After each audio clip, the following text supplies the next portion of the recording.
Avertissement. Ce programme est présenté tel qu'il a été originellement créé. Il peut donc contenir des représentations d'époque, de l'appropriation culturelle, et vous n'êtes pas à l'abri d'y apercevoir une graine. La petite histoire de est une présentation de Distribution Consommateur. Avec vous pour toujours, une filiale de Thomson. Aujourd'hui au programme, le beigne. Ah, le beigne. Cette délicieuse pâtisserie accompagne nos cafés depuis plusieurs années. Ici, on parle bien du beigne, à ne pas confondre avec son cousin qui fait son propre humus, le bagel. J'habite sur le plateau. Attention, ici à ne pas confondre bagel et beagle. Tout aussi délicieux, mais à déguster en cachette. Le beigne, aujourd'hui, est devenu le signe international de la police. C'est cela. Bien que ses origines restent encore obscures, il est totalement faux de penser, comme la populace, que le beigne remonterait à l'Antiquité où les Grecs s'en servaient comme cock ring durant leur fête orgiaque. Ça, les boules chinoises? Savez-vous où est-ce que je peux jeter mon condom? Il est plein. Les premiers beignes seraient arrivés en Amérique lors du 17e siècle avec les colons européens. J'ai apporté des beignes puis du café pour les faire voir. Nous autres, on vous a apporté des queues de castor. Oh! C'est des vrais, là. Ouais. Plus précisément, ce seraient des Hollandais qui auraient introduit ce délice calorique sur le nouveau continent.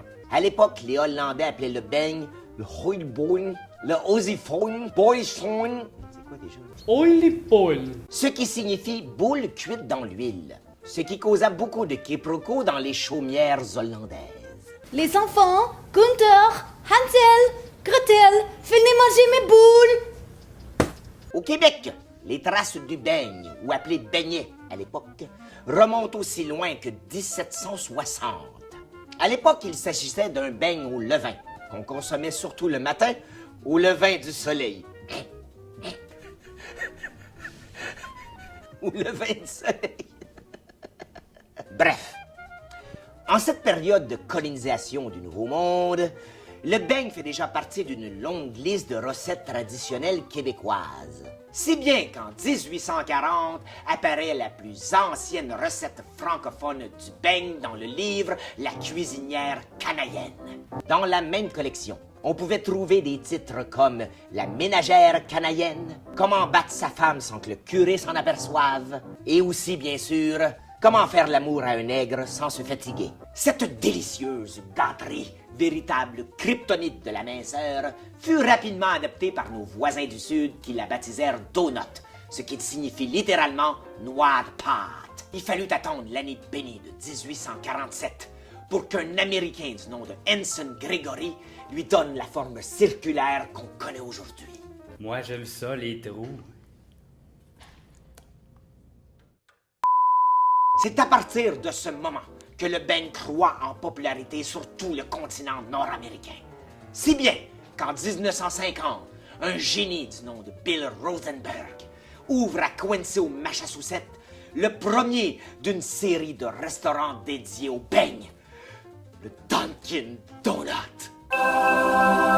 Le succès fut immédiat, si bien que les gens se commencèrent à s'entretuer afin de posséder cet anneau précieux.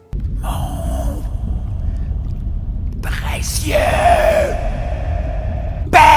Aujourd'hui, Dunkin' Donut est la plus grande chaîne de café et de boulangerie au monde. Elle est présente dans plus de 40 pays. Dans 40 pays, mais pas au Canada. La mort de Dunkin' Donut au Canada est attribuable à Tim Hortons. Moi, j'aime ça, les trous. C'est ainsi qu'après une longue agonie, à Verdun, le 5 septembre 2018, le dernier Dunkin' Donut au nord de la frontière ferme ses portes. Depuis ce jour, Verdun est connu comme l'endroit où les beignes vont pour mourir. Et voilà, c'était la petite histoire du beigne en Amérique. I will remember.